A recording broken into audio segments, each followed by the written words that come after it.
Қай уақытта ұйықтайсың? Бокста режим, дисциплина деген қатыстау керек. Бұл Әрине. спортта режим ұстамасаң. Мен 12-лерде ұйықтаймын деп сондай. Мен айтамын, 12-де ұйықтасаң сен чемпион бола алмайсың. Қазақстанды алдым, чемпион болдым. Соңғы чемпионат мирға барып, Аллаға шүкір чемпион болдым. Өнерге осылай бұйырып берген. Осы университетте тұңғыш әлем чемпионы жастар арасында. Мына тренер болып, біз енді кішкене көзге жас келеді ол нәрсеге. Қаншама еңбек, қаншама тер.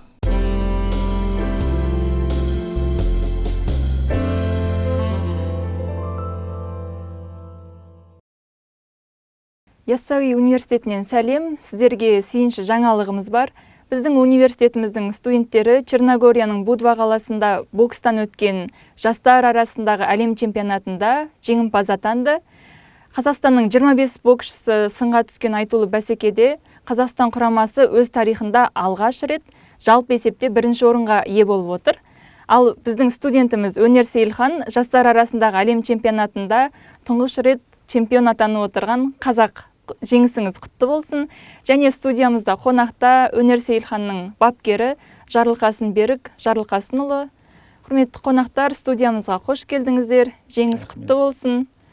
Жалпы Түркістан халқы, университет ұжымы қалай күтіп алып, қалай қарсы алып жатыр сіздерді? Біріншіден рахмет, осындай неге шақырып, өте қуаныштымыз, керемет сезімде болдық. Кіргеннен жылы қабылдап, студенттердің көздерінен көрініп тұр бізді. Керемет қарсы алып, әндетіп, өзімізді жәндегі қасымызда күресші қыздар болды, тренерлермен. Мықты. Рахмет, көп рахмет айтамыз. Мықты қарсы алып алды. Жылы, былай айтқанда бәрі керемет. Сіздерге рахмет, уақыт бөліп студиямызға келіп отырғандарыңызға. Өнер Сейілхан, сіздің қандай әсеріңіз бар? Саламатсыз ба? Рахмет бәріңізге өйстіп күтіп не істеп жатқаныңызға. Жақсы сезім. Алынағда көп рахмет. Білуімше, сіз Орал қаласының тумасысыз, иә? Яссауи университетін таңдауыңызға не себеп болды? Себеп ағайым түсірді. Осы сұраққа мен жауап беріп кетсем. Әрине. Негізі Оралға түсірсек пе дегенбіз басында. Сонымен біздің жәндегі нелерімізге сабақтың нелері тура келмей кетті. Біз ұзақ неге кетеміз?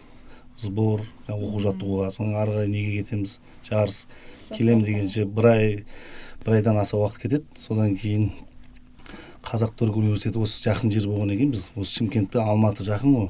Ар жақ барып келу өте қиын болғаннан кейін осы жерді таңдадық, қалатын қалу. Ниет қылдық басында. И солай Еркебұлан деген осы жердегі тренер, спорт осы жердегі басқармасының несі екен ғой, Еркебұлан деген. Керемет бәрімен ақылдасып, осы жерге түстік. Содан кейін Жанар Амангелді қызына үлкен рахмет, осындай нелерді қабылдап, енді грантқа түстік. Ең бастысы, ол бізге де өте үлкен қуаныш біз үшін. Өкінішіңіз жоқ шығар, Яссауиге түскеніңізге. Түркістанға үйренісу қалай болды? Қанша дегенмен батыстың баласысыз? Бұлай үйрендім. Шымкенттен бұрыннан бері жүрмін, ағайдың қасында. Ауа райы жағынан, климат жағынан, халықтың менталитеті жағынан қандай да бір айырмашылықтар бар ма? Айырмашылықтар жоқ. Сол өзіміздің адамымыз. Бәрі жағымды. Ұнайды маған өзіме. Алтын алып, жеңіс тұғырына көтерілгенде қандай сезімде болдыңыз? Жалпы жарысқа бара жатқанда алтын алам деген ой болды ма? Баратқанда ойымыз болды. Чемпион боламыз деп уәде бердік, көріміз ақылдасып сөйтіп чемпион болдық. Қандай сезімде болдыңыз? Сезім, жақсы сезім болды. Іштей айта алмаймын. Сезім жақсы болды. Енді оған шығу керек, пересталға шығып, соң кезде әндегі әнұран ойналады. Ол өте керемет қой енді. Нақта тренер болып, біз енді кішкене көзге жас келеді ол нәрсеге. Қаншама еңбек, қаншама тер ақталды деген сөзді. И біз жол командалық чемпион болдық. 6 чемпион, ұлдардан 4 чемпион алдық, қыздардан 2 чемпион алдық. Командалық есеппен чемпион болып, и лучший боксер деген бәрі атақтың бәрін алдық қой, былай айтқанда. Төрехан деген Түркістан облысының боксшысы, өте мықты боксшы, өзінің техникалық жағынан, өзін қалай ұстау, қалай ұру, жылдамдық, және халыққа өзінің өнерін көрсету, ол өте кейбіреулер тек рингке шығып соперникті жеңу болады, ал ол соперникпен қарап отырып халықты өзіне баурап алатын жігіт, сондай талантты. Төрехан Сабырхан деген сол жігіт алды. Соның бәрін алып, жәндегі аға бапкер Мақсат Бақтыбазаров, врачтарымыз бар, федерация басшылары келген, бәрі өте мықты. Олимпиада чемпионы Ермахан ағамыз келді. Ол өнердің салмағы чемпион болған Олимпиадада. Ол кісінің өзі келіп өнерді құшақтап, керемет менің салмағымды алып, өте маған керемет не сыйладың дейді, қуаныш сыйладың деп. Бұл жарыс өте әсерлі болған әсерлі болды, былай айтқанда, өте мықты. Жалпы Берік Жарылқасынұлымен жаттығып жүргеніңізге қанша уақыт болды? Берік ағаймен 2 жыл болды жаттығып жүргеніме. Молодежьдан өскеннен кейін қолына алды.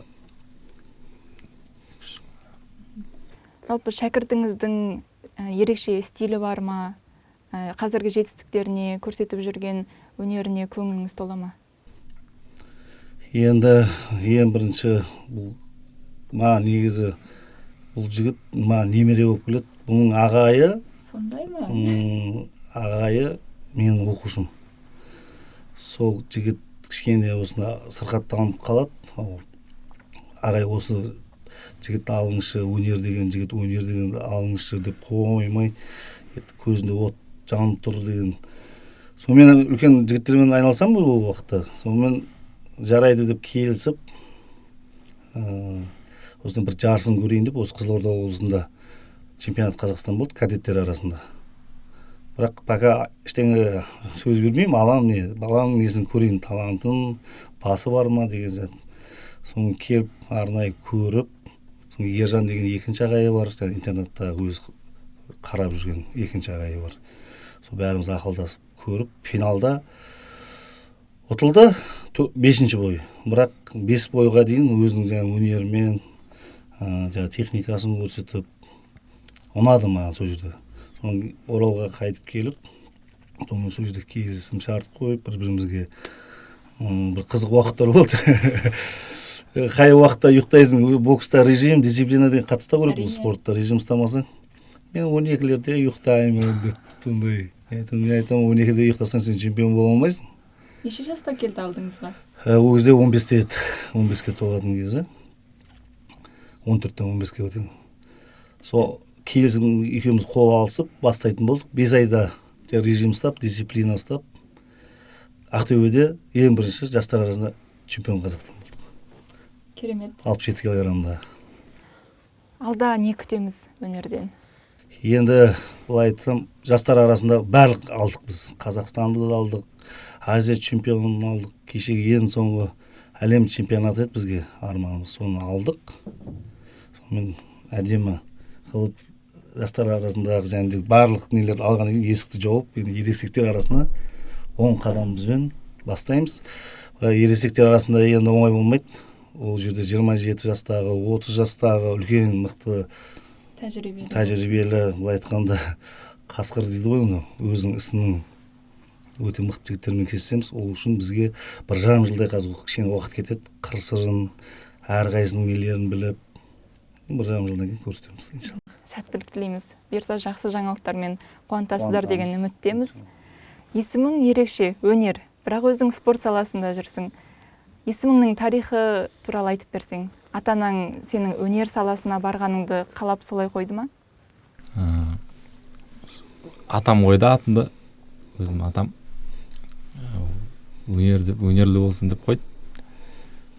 Өнері көп болсын. Спорттан басқа қандай өнеріңіз бар? Спорттан басқа өнерім жоқ. Өнер деген есімім бар дейсіз ғой. Енді былай бір сөзі бар да, сабақты оқымайсың десе мен қатты қорықпаймын дейді да. Мен сол нәрсені естіп таңғалдым да, бұл жігітте болады ғой енді. Ал бокстасып или спортта дұрыс бокстасамайды или жаман десе өз-өзімді қорқыныш пайда болып, неге мен ондай жете алмайсың деп айтады деп сондай әсер алады екен. Демек спорт арқылы қайралады. Спорт десе шын несін беретін сол жерде көрсетті да. Мен сол сөзін байқап, одан да бірдеңе байқадық былай айтқанда. Футбол, баскетбол, бокс, спортқа мен бір қадам жақын. Керемет о жағын. 2024 жылдың аяқталуына аз уақыт қалды. Жылды қорытындыласақ, 2024 жыл сізге не берді? 2024 жыл. Қанша жарысқа бардыңыз? Жарыс жыл Қазақстанда алдым. Орал қаласында өткен. Чемпион болдым. Сосын Әлем кубогы. Әлем кубогынан 3-ші орын алдым. Черногория қаласында өткен тоже. Сосын Азия чемпионаты болды. Одан чемпион болдым тоже. Аллаға шүкір. Сосын осы соңғы чемпионат мира да. Читада болдық одан. Читада болдық. Турнир международный. Соған қатысып 3-ші орын алдым тоже. Соңғы чемпионат мираға барып, Аллаға шүкір чемпион болдым. Қорытындысы. Енді 2025-ке қандай жоспар бар? Енді 2025-ке көреміз бұйырса. Ағай айтады. Ол маған қарайды енді көрін десе. Енді телевидениенің өзі оңай емес негізі. Адамдар енді күнделікті үйреніп маған кейін қысылып қалатыны бар. Мен айтам, асықпа, бәрібір болады, үйренесің. Спортта қалай жүрдің, оны да солай сезінесің деп өзіне күшті бір не беріп жүрмін қазір. Енді бірте ашылады ғой, қала деген. 17 жаста бұл Орал қаласында тұңғыш әлем чемпионы. Осы университетте сұрасақ, Бекзат ағасы Саттархан, менің өзіміздің бауырымыз, ол 2-ші орын алған Аргентинада украинец боксшысынан ұтылып. Одан кейін екіншісі Бек Нұрмахамбет деген ағасы бар, осы Түркістанның тумасы, ол жігіттен мықты. Ол Санкт-Петербургта болды чемпионат. Ол да Хорват жігітінен ұтылып. Өнерге осылай бұйырып берген, осы университетте тұңғыш әлем чемпионы жастар арасында. Бәрімізге сондай бір керемет аурасы, сондай естіген кезде бір жақсы әсер қалады екен. Сондай қуаныштамыз. Тарихи сәт. Жақсы әңгімелеріңізге рахмет. Келесі жылда жақсы жаңалықтармен қуантады деп үміттенеміз. Бұйырса осы студияға жиі келіп, әрбір жеңісіңізбен бөлісуді жазсын. Рахмет. Сіздерге де осындай жұмыстарыңызға сәттілік тілейміз. Үлкен жәндегі чемпиондар көп келіп, сіздерде осындай сұхбат алып, біз қайтада ораламыз, үлкен белестерді бағындырып, сізбен кездесеміз иншалла. Күтеміз осында. Жақсы, рахмет көп.